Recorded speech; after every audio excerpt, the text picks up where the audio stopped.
Friends, कैसे हैं आप सभी। हम लोगों का आज का टॉपिक है कपलिंग।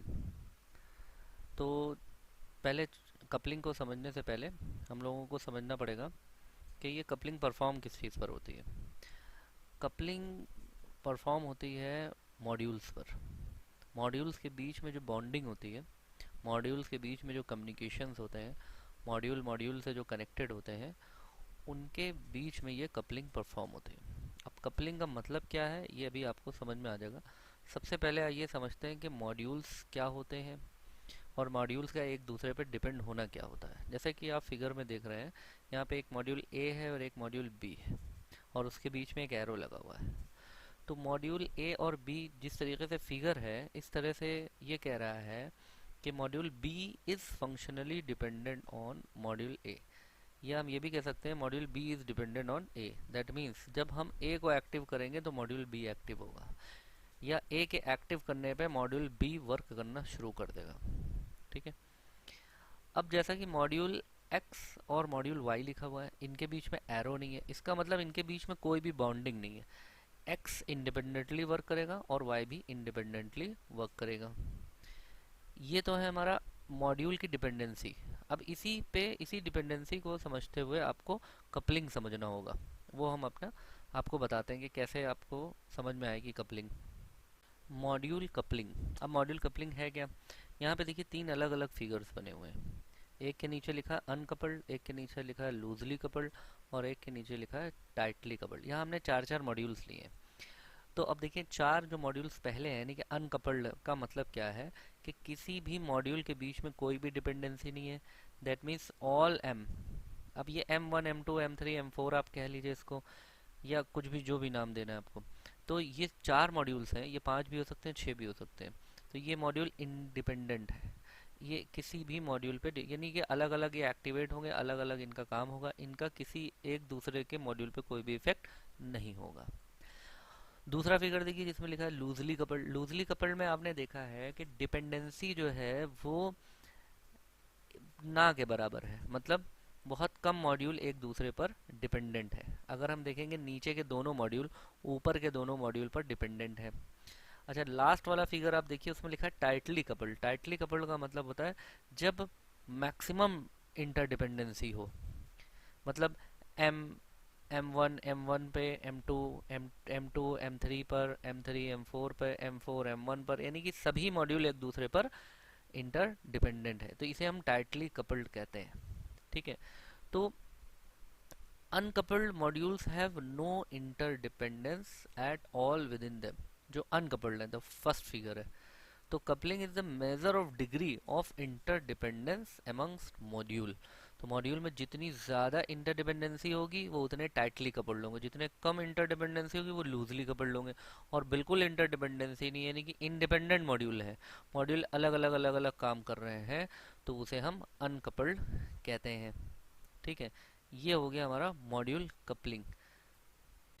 अब यहाँ पर यहाँ पे कपलिंग को डिफाइन कर रहे हैं। डिफिनीशन ऑफ कपलिंग या डिफाइनिंग द कपलिंग कह रहा है कि a good design is the one that has low coupling. Low coupling आपका अच्छा डिज़ाइन होता है सॉफ्टवेयर का, यानी कि सॉफ्टवेयर ऐसे अच्छे होते हैं जिसमें कपलिंग लो, यानी कि इंटरडिपेंडेंसी मॉड्यूल्स की एक दूसरे पे कम से कम हो। जितनी कम से कम होगी उतना अच्छा, उतनी अच्छी कपलिंग कहलाती है और उतना ही अच्छा वो सॉफ्टवेयर होगा।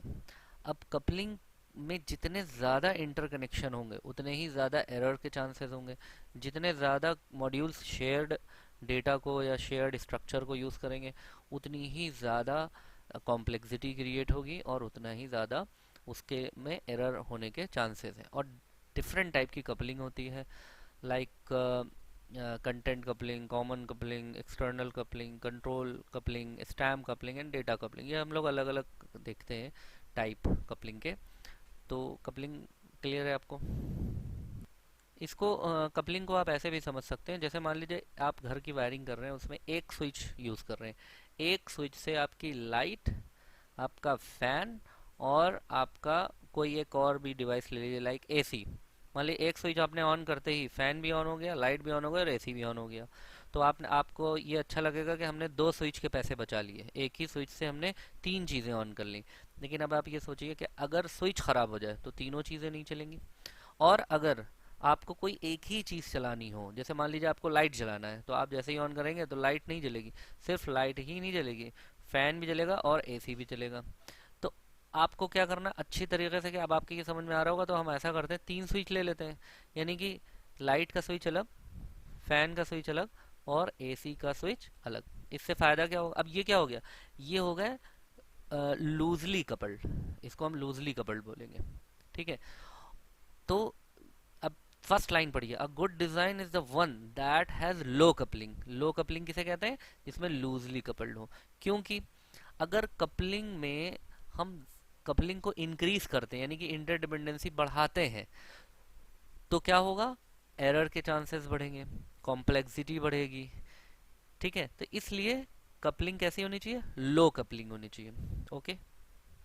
अब यहाँ पर डिफरेंट टाइप की कपलिंग है, उसमें से डेटा कपलिंग है। ये क्या है? When X and Y communicates, यानी कि दो मॉड्यूल हैं एक्स और वाई, ये आपस में कम्युनिकेट कर रहे हैं, और इनके बीच जो कम्युनिकेशन हो रहा है वो एक कोई पैरामीटर पास कर रहे हैं, और उसके थ्रू ये एक दूसरे से कम्युनिकेट कर रहे हैं। ठीक है, तो इसको हम डेटा कपलिंग कहते हैं। यानी कि देखिए, यहाँ पर मॉड्यूल एक्स है और मॉड्यूल वाई है, they are passing the parameter to each other like salary और एम्प्लॉय आईडी और एनीथिंग। इस तरह की पैरामीटर्स ये पास करेंगे। तो when X and Y communicates by passing parameters to one another and not unnecessary data, कोई अननेसेसरी डेटा नहीं फॉलो कर रहे, वो पास कर रहे हैं।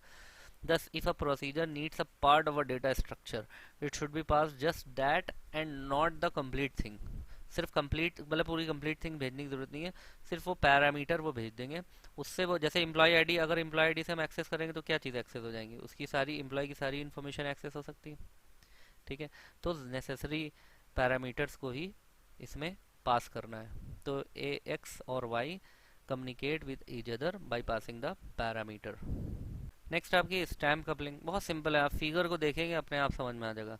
X and Y make use of the same data type but perform different operation on them.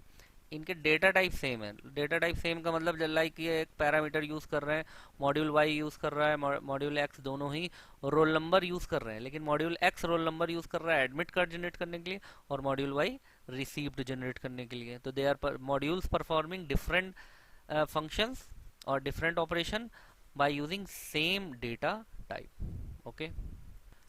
ये भी नेक्स्ट कपलिंग, कंट्रोल कपलिंग, ये भी बहुत सिंपल है। X transfer control to Y through procedure call, यानी कि कोई एक प्रोसीजर कॉल है, कोई फंक्शन है या कुछ भी आप उसको कह लीजिए, कोई पैरामीटर है, प्रोसीजर है, कोई फंक्शन है, तो ये कोई स्ट्रक्चर है। तो X pass the X communicate to Y by passing the procedure calls. तो मॉड्यूल वाई क्या कर रहा है? Perform according to procedure call. अब प्रोसीजर कॉल किसी भी चीज़ का हो सकता है। प्रोसीजर कॉल हो सकता है प्रिंट का, हो सकता है सेव का हो, एग्जिट का हो, डिलीट का हो, ओवरराइट का हो, अपडेट का हो, किसी भी चीज़ का हो सकता है। तो X transfer control to Y, यानी एक्स अपना कंट्रोल कंट्रोल किसे ट्रांसफर कर रहा है? वाई को। Then Y perform the working. Okay, इसे कंट्रोल कपलिंग कहते हैं। यानी कि एक्स एक्टिवेटिंग द वाई, देखिए ब्रैकेट में एक्टिवेटिंग भी लिखा हुआ है कंट्रोल कपलिंग में। नेक्स्ट आपका है कॉमन कपलिंग, बहुत सिंपल है। X and Y communicate each other by using global variable. मान लीजिए इनके बीच में ग्लोबल वेरिएबल है, वो ग्लोबल वेरिएबल कोई भी है, जैसे आप ग्लोबल वेरिएबल यूज़ करते हैं ना सी के प्रोग्राम में। अगर वो आप क्या कहते हैं, वर्ड के पहले आप एक होता नहीं है लोकल वेरिएबल और ग्लोबल वेरिएबल, आपने सी में करा होगा। तो लोकल वेरिएबल का scope limited in the brackets होता है, यानी कि वही फंक्शंस यूज़ कर सकता है या वही पार्ट यूज़ कर सकता है प्रोग्राम का जिसमें आपने लोकल वेरिएबल को डिफाइन करा है। और ग्लोबल वेरिएबल क्या है कि आपके प्रोग्राम में अगर 10 फंक्शन है तो 10 उस ग्लोबल वेरिएबल को यूज़ कर सकते हैं। तो both X and Y use same some share data like global variable. ठीक है। हालांकि यहाँ पर ये भी कह रहा है this is most undesirable because if we wish to change the share data. कह रहा है ऐसा वैसे होना नहीं चाहिए, ऐसा जनरली हम यूज़ नहीं करते, क्योंकि अगर ग्लोबल वेरिएबल को चेंज करा हमने तो इससे क्या होगा? एक्स ने जो भी फंक्शन परफॉर्म करा है, जो भी काम करा है, वो भी चेंज हो जाएंगे और वाई का भी चेंज हो जाएगा। तो यहाँ पे क्या कह रहा है? If we wish to change the share data all the procedure accessing this share data will need to be modify. तो एक्स के भी हमको मॉडिफाई करने पड़ेंगे, वाई जेड जितने भी मॉड्यूल ने इसको ग्लोबल को यूज़ करा है, क्योंकि ग्लोबल को चेंज करते ही आपको जहाँ जहाँ ये एक्सेस हुआ होगा सबकी वैल्यूज़ अपने आप चेंज करनी पड़ेंगी आपको। तो ये वर्कलोड हो जाएगा डिज़ाइनिंग के लिए या सॉफ्टवेयर इंजीनियर के लिए। ओके, नेक्स्ट है आपका कंटेंट कपलिंग।